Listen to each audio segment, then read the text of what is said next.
फणस कोवळा असताना कोकणात त्याची भाजीही केली जाते, जिला कुयरीची भाजी किंवा ठेच भाजी म्हटली जाते. तीच खास अशी कुयरीची भाजी किंवा ठेच भाजी आज आपण करणार आहोत. नमस्कार, कोकण कन्या चॅनलवर मी पूनम आपणा सर्वांचं मनापासून स्वागत करते. तर कुयरीच्या भाजीसाठी लागणारं साहित्य आपण आता पाहून घेऊया.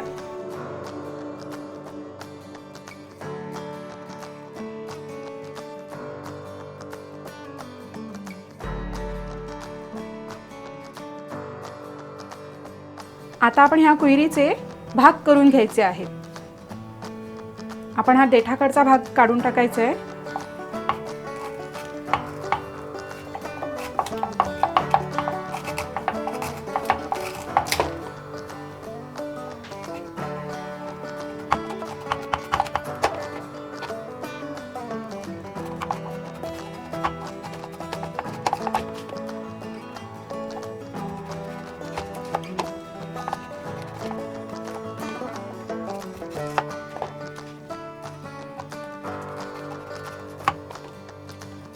आपण कुयरीचे सगळे भाग करून घेतलेले आहेत.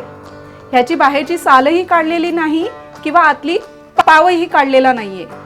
आता हे तुकडे आपण कुकरमध्ये शिजवून घ्यायचे. कुकरमध्ये आता आपण कुयऱ्या ठेवलेल्या आहेत. आता ह्याच्यात आपण पाणी घालून घेऊया.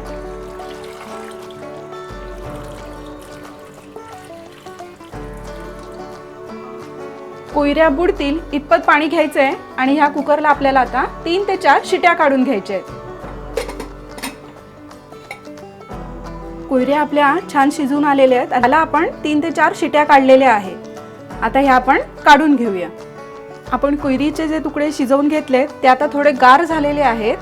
आता ह्याचा आपण बाहेरची साल म्हणजे चारखंड आणि आतली पाव असं काढून घ्यायचं आहे.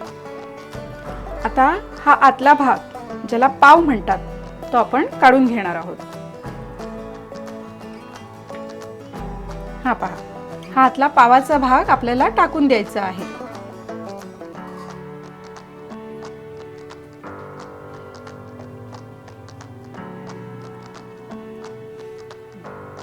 आता ही साल किंवा चारखंड आपण तेही टाकून द्यायचं आहे. हा एवढाच भाग आपल्याला घ्यायचा आहे. आपण हे चिरून घेतलेला भाग आहे. आता हा चांगला चुरून घ्यायचा आहे. हे हाताने शिजलेलं असल्यामुळे चांगलं चुरलं जाते.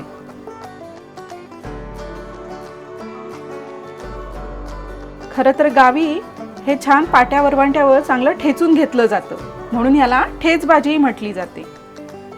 तुमच्याकडे फूड प्रोसेसर असेल तर त्यातून थोडंसं फिरवून घेतलं तरी चालेल, पण हे हाताने इझी होते. आता आपण फणसाच्या कुयरीच्या भाजीसाठी लागणारं तिळकूट तयार करून घेऊया. यासाठी आपण 1 टेबलस्पून काळे तीळ चांगले भाजून घ्यायचे. गॅस आपला मीडियम फ्लेमवर आहे. तीळ तडतडायला लागले की लगेच गॅस बंद करून आपल्याला हे तीळ काढून घ्यायचे. हे तीळ आपल्याला करपवायचे नाहीयेत.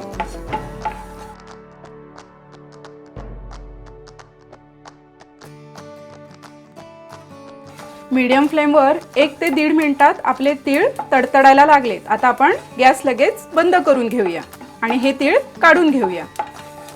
आता आपण तिळकूट करून घेऊया. याच्यासाठी आपण भाजलेले तीळ घेतलेत 1 टेबलस्पून.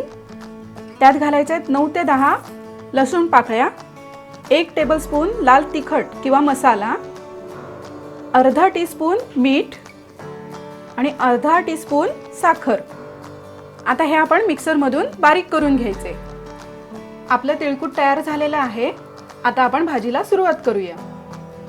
कुस्करलेली कुयरी आपल्याकडे आहे. आता ह्याच्यात आपण आता तयार केलेलं तिळकूट घालायचं आहे. आता हे आपण चांगलं एकजीव करून घ्यायचे, म्हणजे तिळकूट कुयरीला छान लागलं पाहिजे.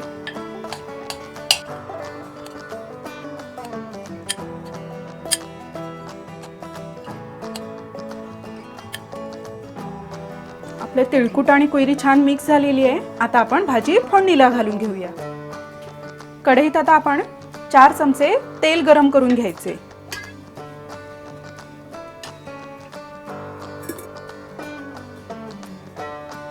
गॅस आपला मीडियम फ्लेमवर आहे. आपलं तेल छान तापलंय. आता ह्याच्यात आपण 7 ते 8 ठेचलेल्या लसूण पाकळ्या घालायचे. लसूण छान आपण भाजून घ्यायचंय. त्याला लालसर रंग येईपर्यंत आपल्याला भाजून घ्यायचं आहे.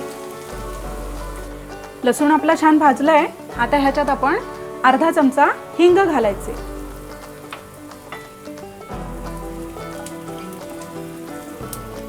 आणि लगेचच आपण कांदा घालून घेणार आहोत.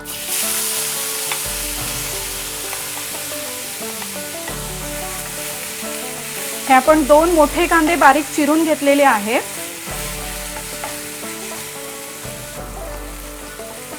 कांदा आपला मऊ झालेला आहे. आता गॅस आपण लो करूया. यात घालायचे पाव चमचा हळद, 1 टीस्पून तिखट आणि अर्धा टीस्पून मीठ. गॅस आपण परत मीडियम फ्लेमवर करतोय आणि हे जरा परतून घेऊया. आपण कुयरीला तिळकुट लावताना मीठ त्याच्यात घातलेलंच आहे. आताचे हे मीठ कांद्याला लागेल इतपतच आहे. सगळं मिळून जवळपास आपण 1 टीस्पून मीठ घातलेलं आहे. कांदा छान परतून झालाय. आता ह्याच्यात आपण तिळकुट घातलेले कुयरी घालून घेऊया.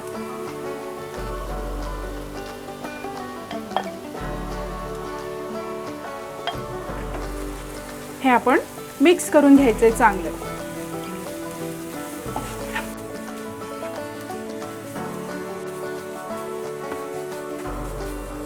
आपण भाजी छान मिक्स करून घेतली आहे. आता बारीक गॅस करून ह्याला झाकण ठेवून एक 5 मिनिटं आपण वाफ द्यायची आहे. 5 मिनिटं आपण झाकण ठेवून शिजवलेली भाजी. आता आपण झाकण काढून पाहूया.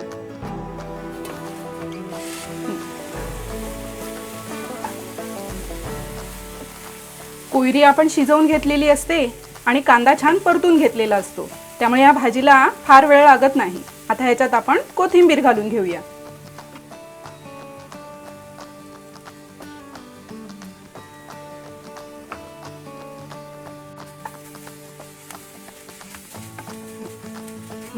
कोथिंबीर छान मिक्स झाली आहे. आता आपण गॅस बंद करूया.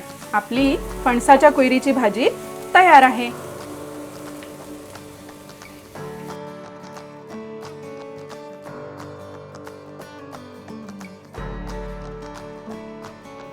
आज आपण कोवळ्या फणसाची म्हणजे कुयरीची भाजी केली आहे. हाच फणस थोडा जून झाल्यावर त्याच्या कच्च्या गऱ्यांचीही भाजी केली जाते, जी चवीला अप्रतिम असते. ही भाजी आपण लवकरच करणार आहोत, तेव्हा माझे येणारे व्हिडिओ नक्की पाहत राहा. धन्यवाद.